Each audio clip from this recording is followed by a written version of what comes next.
seconds, and Tyler Shepardson is off and rolling with this week's episode of OTP. Is this where the damn drumming and the music kicks in? Yeah.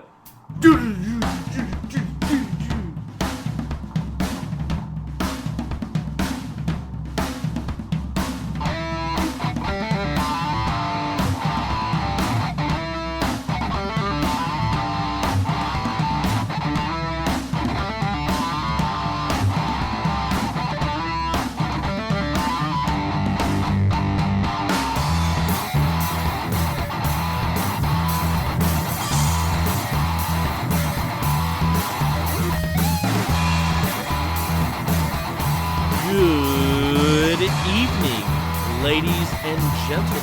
If you're listening to this at night, good night, good morning, good afternoon. Whenever you're listening to this, I hope it's a good one. I'm your host, as always, Tyler Shepardson, and this is another episode of On the Pipe Podcast. OTP Almost Weekly is what we're going to call it. We're going to be bringing back OTP Tuesdays once the season gets started again, and we'll be able to join you and be in your ear every week, giving you the latest and greatest scoop on what is going on in the world of off-road racing.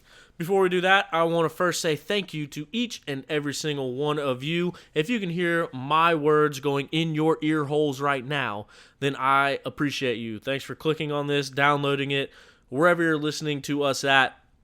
Thank you. I appreciate it. Sorry that we didn't get an episode to you last week. I was actually down in Florida visiting my family for the holidays, and I forgot the adapter for my microphone. So I had my computer, I had my microphone. I did not have a way to plug my microphone into my computer. So I apologize for missing last week. Trying to get more consistent again. It is hard to talk about. It is the off season right now, so to fill up a bunch of your time, I wouldn't know what to talk about because there's not a whole lot going on, and that's why I'm trying to line up interviews and get them coming at you as soon as possible. Tonight we're going to talk about some gossip. We're going to talk about some rumors. We're going to talk about some silly season changes, some riders that you know of going to different teams for the new year. We got the scoop, and I'm going to tell you literally everything that I know, even the things people told me not to tell you. I'm telling you because that's the point of the podcast. I actually had a big discussion about that. Before I get into that, and before I forget, I want to say thank you to the folks for our intro. This is the new intro, if you will, that we've been running. That is Justin Hill, the former 250 East Coast. He won a 250 Supercross championship. You know him. You love him. Justin Hill. He did the guitar riffs on that intro. Devin Byram, the former co-host and maybe future co-host of this very podcast, was the man on the ones and twos, which I just learned is another word for the drums. He was the one drumming in that intro that was recorded in Devin's house, which is also where this podcast originated at and where it started. I can't leave out, of course, Big Tom. Thomas Caldwell, that is him at the beginning from one of our episodes that we did in person where he asked at the end if this where the drumming and stuff kicks in at. So it's a cool intro, brought it all together. I want to shout them out and say thank you to them for that. I also, my computer updated to a new operating system. Once that happened, it ruined all of the programs that I use, including the one I used to record the podcast. Somewhere in there, my original intro got deleted. And with that intro getting deleted, my 10-second recording of Rodney Tomlin making the 10-second call got deleted as well. I was in a pinch. I recorded the 10 seconds myself. I stuck it back in here at the beginning of this one because I still haven't had the time to figure it out. So we're rolling with it as of now. I apologize to your ear holes for having to hear me give that famous 10-second call that only Rodney Tomlin can do, but that's where we're at. That is the intro, and that is what it consists of. Back to the point.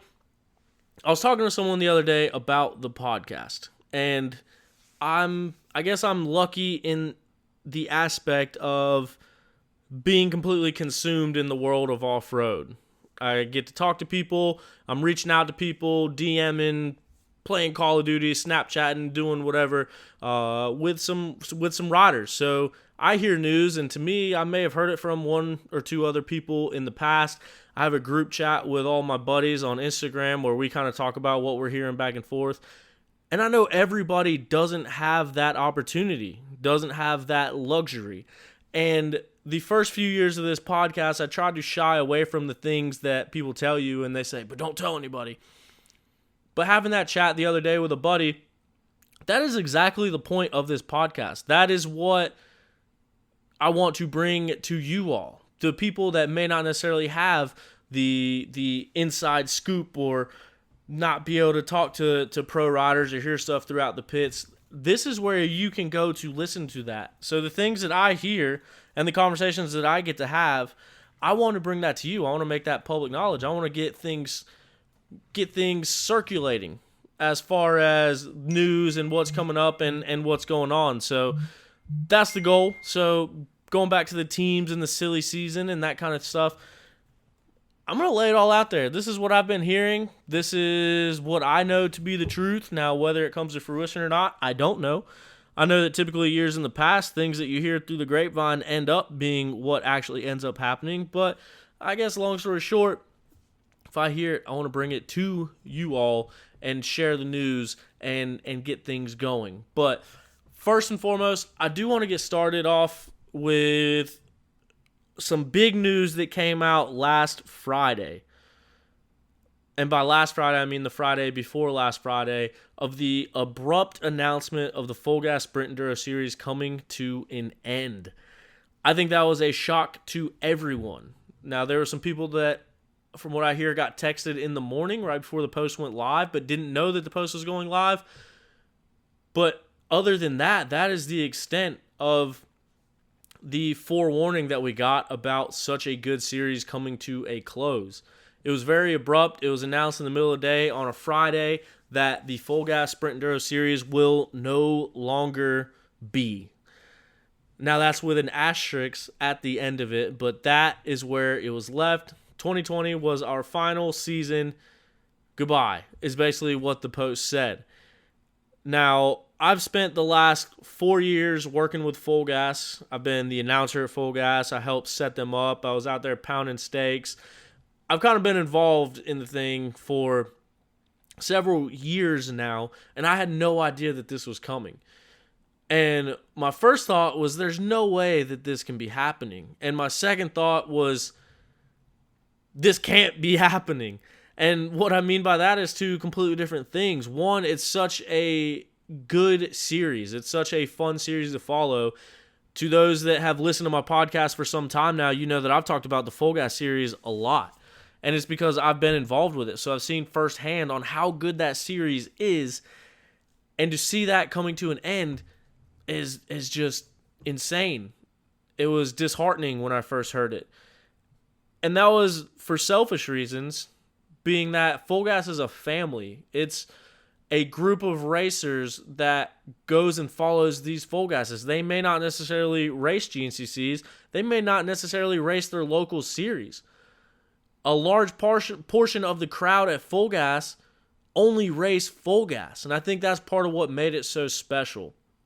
And so that was my first thought, is kind of thinking about the camaraderie and the families that have followed Full Gas around and my experiences as a whole with Full Gas. But then when I shifted to the this can't be happening portion of that thought, it's what this series has done for American racers, more specifically the pro racers. This is a series that the first one was 7 years ago, and then he kind of did one or a few of them the next year, but I think there's been 5 complete seasons. So Caleb won, Thad won, Stu won, Strang won, Caleb won, Caleb won. So there's been 6 seasons. And in those 6 seasons, America has had arguably the best success at the ISDE that we have ever had in history. And I don't think that is a coincidence. The ISDE is set up in the way that Full Gas Sprint Enduros are. And before getting involved with Full Gas Sprint Enduros, I didn't know how ISD was set up. I would look at the ISDE results and I'd see how America was doing and I'd read the results off the page, but I had no idea how they were racing or what they were racing. I thought it was like a regular enduro. I didn't know what a sprint enduro was. That being said, there's a lot of folks that were like that. Obviously, the guys and girls going to race Full Gas or going to race ISDE every year knew exactly what ISDE was about. But I think a lot of other people didn't. And those folks that are going over to race ISDE, they didn't have a way to train for it. Because it's not like a GNCC. It's not like an enduro. It's not like a motocross race. It's a little bit of all those elements combined into one. And without having something like that to practice, the only time each year that our riders were riding in that format was at the ISDE. Until Hooper saw that same exact realization, and he brought that series to life in America.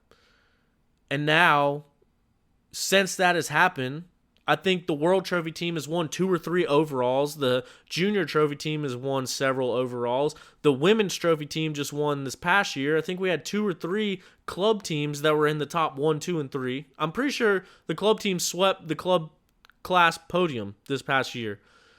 Our trophy team won this past year. Our Junior Trophy team got second. Our Women's Trophy team, as I mentioned, won. I know for a fact we won the club team, but I'm pretty sure we got the top 3 spots at the club team. Ryan Sipes was the first American in the ISDE's history to win the overall. He races Full Gas. Taylor Robert was the second American to win the ISDE overall. He doesn't race Full Gas consistently. Like, he never raced a full season of Full Gas, but he'd go to the ISDE qualifiers. And the Full Gas series also sparked things like the Sprint Hero series out west. And J-Day started doing sprints up north. And so Full Gas brought in this format of racing. They were the first to do it. And then it kind of got cloned throughout the country. And it gave other riders in other areas an opportunity to race it as well. But even Full Gas went North Carolina, South Carolina, Georgia, Florida. They raced in Tennessee, they raced in Virginia, they raced in West Virginia, they raced in Indiana, Ohio, Pennsylvania. I mean, this is a series that stretched all over the place over the years and brought this format of racing to places where it had never been before. And I think the success of that series showed at the ISDE when you have guys like Josh Strang. Josh Strang was on the Australian World Trophy team in 2018, and that was also the year that he won the Full Gas Sprint Enduro Championship. So he had a series to practice here. He went and used it with the enemy and won with not America. But the point is I mean, you have the Caleb Russells. Caleb runs the series. He's a 3-time champion of the series. Stu Baylor is a champion of the series. Thad Duvall is a champion of the series. As I mentioned, Ryan Sipes is racing the series. A lot of the club team folks are racing the series.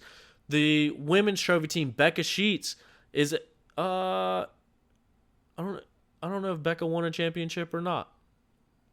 She may have. I know Brooke Cosner won a Full Gas championship. Taylor Jones races Full Gas. Mackenzie Tricker races Full Gas. It basically gave the East Coast of America a place to ride in a similar format and that Sprint Enduro format for the first time. And it was just really cool to see how much it grew over just 6 short years. So no doubt it's a bummer to see Jason Hooper closing the doors on that series. Hopefully we can get a chance to sit down and talk with Hooper and talk about the series, reminisce on the good old days, hear some of the insides and things that have happened over the years in the Sprint Enduro Series, and maybe provide you guys with a little bit more insight on what went down and what the future may hold for Full Gas. Now, I don't want to get too much into that because I did speak with Hooper at length a little bit about what is going on. And that's more on the personal side of things. I mean, that's not really news to the off-road world. So I know I just went on a rant about sharing these conversations and sharing things, but that's getting more into the personal side of stuff. And so hopefully we can get Hooper maybe on the show and he can go into it and explain it a little bit more. But with that being said, he did make a post on his personal account saying that if anybody wanted to continue the series with the Full Gas name, to reach out. And so I know that there's been several people interested in it. To this point, there has not been a decision made. I know that there's a couple other series out there rumored to be going along with the same format no matter what, but where the Full Gas name stands is yet to be determined. And once again, I don't want to go into too much detail about that, but I don't know. There's some stuff in the works, and it's really just going to be a matter of time to figure out which way it goes. So while it is important to note that Full Gas did announce to stop its season and not go forward in 2021, I have pretty good confidence knowing that there will be another format or another series or even Full Gas continuing into 2021 and beyond. But it is worth mentioning that the era that started it, aka the Jason Hooper era that got that thing off its feet and into what we know and love, that era of it is coming to a close. So a lot of cool things were accomplished in a short amount of time with the Kenda Full Gas Sprint Enduro Series, and I have nothing but respect and gratitude to Jason Hooper and the Hooper family for letting me be a part of it. Because if for some reason Full Gas doesn't ever come back, then it's kind of cool that I got to be involved and really be the voice of the series for as long as I did for the majority of the series' existence. I was the first announcer, and now it looks like I was the only announcer. And being able to do the voiceovers for the highlight videos and everything that you see on YouTube was just a really cool experience for me, and I'm glad that I was able to have a small part of it and be able to talk to all the riders and do all the interviews and crown 3 different champions and kind of see all that stuff come together and develop. So wanted to start it off talking about the Full Gas series, and hopefully we'll see what is going to happen with that. Now, with that being said, I don't want to talk your all's ear off. I don't have 4 hours of stuff to tell you. We're going to get into a little bit of silly season stuff. I think one of the first things that we should mention about the silly season stuff is what I have been hearing is that WXC, the women's pro class, has the potential to be moving to the 1 o'clock 3-hour pro race. Now, this has not been decided on one way or the other to my knowledge, but I have heard that this is a very, very plausible thing happening in 2021. As you all know, the WXC class is typically the premier class of the 10 a.m. amateur race in the morning. The WXC class is out there on the front line of that morning race, and that is the premier class in the morning. That could be changing. They could be moving to the 3-hour race as well. So I've heard mixed opinions about it as to whether it's a good idea or a bad idea. I mean, that's another thing that time will kind of tell. We don't know if that's going to happen, but it is a rumor of something that could happen. And it would be interesting to see how those battles panned out with an extra hour. We talk all the time about how competitive that WXC class is and how competitive that WXC class is getting. We saw Taylor Jones dominate it for 3 years. Before Taylor won her first championship, it was Becca Sheets that won that championship. And sandwiching the other side of Taylor Jones's run is Becca Sheets picking up her second GNCC title this past season. We've seen them elevate to a completely new level, pushing themselves for 2 hours. Going to that 3-hour race, that 3rd hour is a huge factor. We saw Taylor Jones, after she wrapped up a WXC title, move up to the XC3 class, where she raced a 125 in the 3-hour race, and had some very strong finishes in that. So we've seen her go 3 hours, and I think the competition level that these girls continue to push each other to will even go that much farther if they get involved in that 3-hour race, because every single one of them are going to show up prepared. Every single one of them are going to be fast, and every single one of them are going to be pushing each other. So that is a rumor on the table that could be happening for 2021, is that WXC class moving to the 3-hour pro race. So we'll keep an eye on that. As soon as I hear anything about that, I'm sure you guys will know before I can break it out to you, but I'll keep you updated the best I can. Now, for silly season, we're going to go through some of this stuff here. As I mentioned, I've had conversations with some of these riders face-to-face. I've had conversations with some of them over text. I've had conversations with them on the phone. And so I'm going to lay it out there what I've been hearing. None of these riders, let me go ahead and throw this disclaimer out there. None of the riders have told me specifically what team that they are riding for. So any of these information that you have heard has not come from a rider. I just want to throw that disclaimer out there to whom it may concern. But a lot of changes happening this offseason. And I say that disclaimer because I don't want to get anyone in trouble. I don't want anything to happen because of stuff said on the show as far as stuff affecting people's jobs or contracts or anything like that. But this is all stuff that I've heard, that a lot of you have heard. And so basically just giving you a consolidated point to get to it all. We talked a little bit about some of them on the last show. I've learned some since then. I'm just going to read it off from the top of my list here. I got a list of the ones that I've just been keeping track of over time. Obviously, the big one that we know, Johnny Gerard and Ricky Russell are going to that Coastal Racing Gas team. That is going to be the Gas factory efforts for off-road, is that Coastal Racing team. So Johnny Gerard coming off a very successful XC2 run this past year with the Trail Jesters FMF KTM team. He was in, what was the word I was about to say? He was battling for an XC2 championship. We're just going to dumb it down a little bit. He was battling for an XC2 championship, ended up getting hurt and missing the final round, the final 2 rounds, thus giving up the GNCC title. He did win the full gas title this past year, but like I said, a very successful season overall. Johnny Gerard is going to be moving over to that gas tent. Now, you look at him on that KTM machine and how well he did with all the people under that tent. I mean, you had Caleb Russell, obviously. You had Ben Kelly. You had Josh Toth. You had Johnny Gerard. You had Jesse Ansley.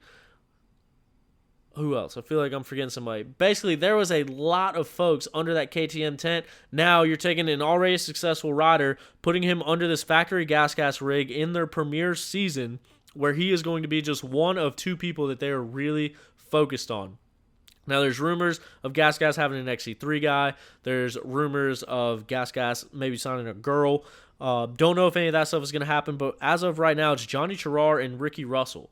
So Ricky has kind of had that one-on-one thing with Yamaha. When he was riding for Ampro Yamaha, he was their main effort. He was their main focus. So he's kind of had that attention on him, and we saw him win a race at Snowshoe, and we saw him do really well over the years. Obviously, a freak accident this past year took him out of most of the season, but he's back on a bike and riding now. He was on that Coastal Racing Husqvarna this past year where he had a lot of that support behind him. He had Craig with him there at the beginning before Craig moved up to the factory rig. But now he's going to be going over to that gas machine. Very similar bike to the KTM and to the Husky, so the learning curve should not be very high for either one of those guys, but they're also going to have that inaugural season. No doubt Gas is going to be wanting to show up and show out, if you will, so they're going to put a lot of effort into Ricky Russell and Johnny Gerard. I expect to see big things from both of those guys in 2021. Another one that we talked about last time on the show, it was Andrew DeLong going to Sherco. Now, that is something that I've been hearing for a while now, but I have not had anybody confirm it, and I have not had anyone deny it. Andrew is a follower of the podcast. I always see him on there liking and engaging with the stuff that we post, which, for one, I really appreciate, and we've talked to him about getting him on the show as well. But it seems like if that was an outlandish thing to say that he was going to Sherco, that somebody at some point would have said, hey, you're an idiot. Andrew DeLong's not going to Sherco. I haven't had that happen. But on the other side of that, like I said, I also have not heard anyone say, yes, that is definitely happening. So that's what we're going to roll with for right now. Grant Baylor, who won a championship for Sherco this past year. We all know how the Stu Baylor thing went down with Sherco. We all know Grant Baylor and Stu Baylor's relationships, obviously being brothers. But Grant did get that National Enduro Championship, and it does not look like he is going to be sticking with that Sherco machine. Don't know the details of it, but it's tough to not assume that it has something to do with the way things went down with Stu, which we also don't know the details about that. Another guy that we've talked about a lot, that I've talked to a lot, is Brian Cram, who works for Sherco USA. He is the president. He's big. He's one of the big dogs over at Sherco. We've talked with him about coming on the podcast, so maybe we can get some information from that. But as of right now, what I'm hearing is Andrew DeLong is going from Sherco. He spent 2020 on that Phoenix Racing Honda, and now it looks like he will spend 21 on a Sherco. Grant Baylor, that's who we were getting into. Sorry, got off on a tangent. Grant Baylor brought that National Enduro Championship to Sherco, had some successful runs at the GNCCs. We saw Stu Baylor and Grant Baylor on the same podium at the same time at a GNCC for the first time this past year. But now it looks like he's going to that FAR Cowie team. And I say that with a grain of salt because that is the team that has been supporting Evan Earl in his XC1 efforts over this past year. They were on Kawasaki's. I'm also hearing that may become a Gas team, a Gas satellite team for 2021.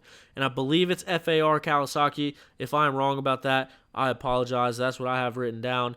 I thought that's what it was. It's something similar if it's not. But point being, that is where Grant Baylor is heading. So whether they will be on Kawasaki's or whether they will be on Gas's is yet to be determined.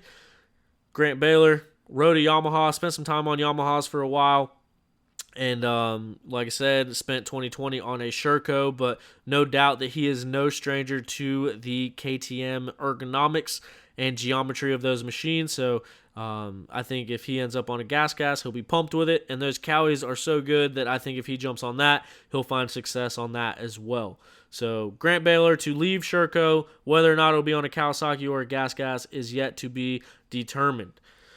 Also, want to go into that Phoenix Racing Honda team that we mentioned that Andrew DeLong spent 2020 with. Cody Barnes will be heading up their efforts over there in the XC2 class.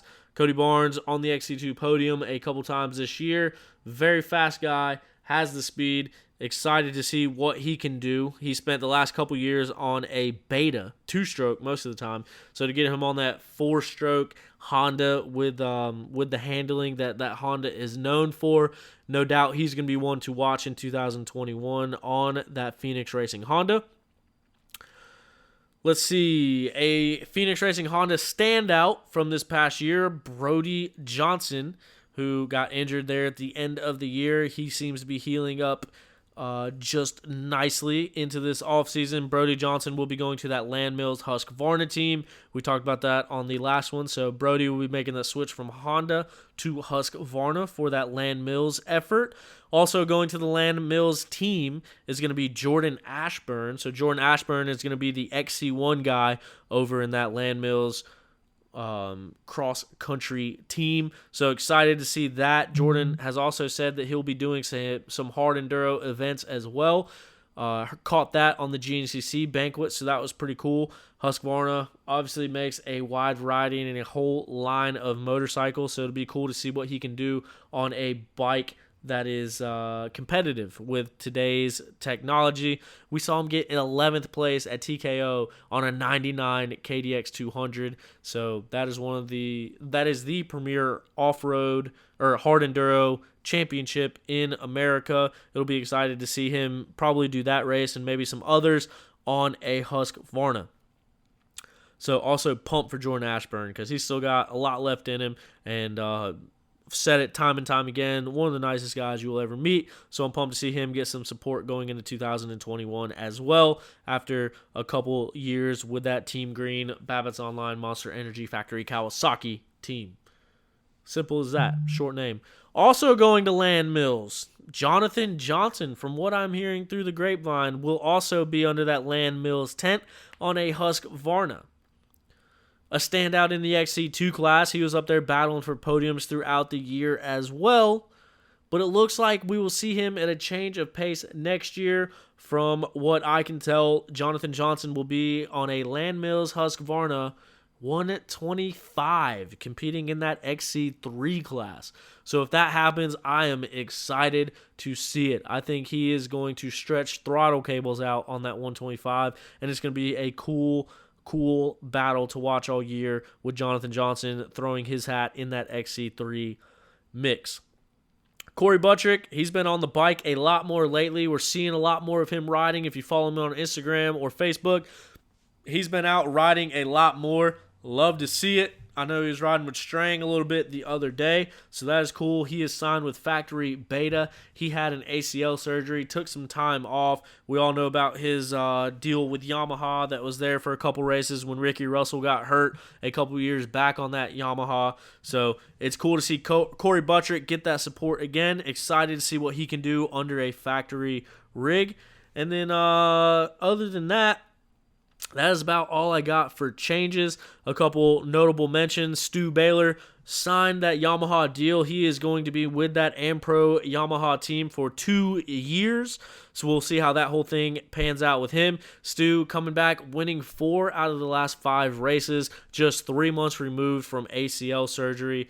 Obviously, we've talked about the video that Mason Rader put out. If you haven't seen it yet, then I have no idea how you found your way to this podcast but didn't see that video. If you have not seen it, though, you need to immediately go to YouTube, go to Stuart Baylor's channel, and check out that video because it's a really cool video that he and Mason Rader put together. Josh Strang, second place in the points this year at GNCCs. He will be the only former champion in the GNCC lineup in 2021.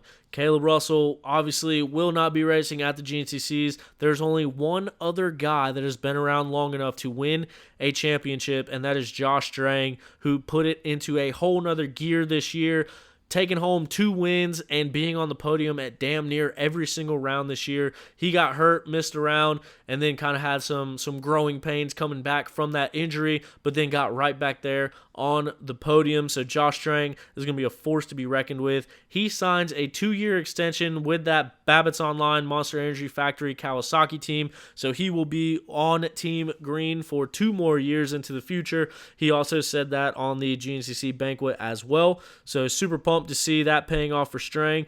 Going back to his philosophy of having fun and selling motorcycles, I think we've all seen a lot more green bikes in the woods, and no doubt that Strang has played a big role in that, along with Jordan Ashburn as well. Also on that, Babbitt's Online Monster Energy Factory Kawasaki are a couple other riders. XC2 rider Lyndon Snodgrass, he's over here from Australia. He has been obviously doing really well on that bike. It seems like couldn't really put together a solid race, but he always had the speed. He was always right up front, always battling for podiums.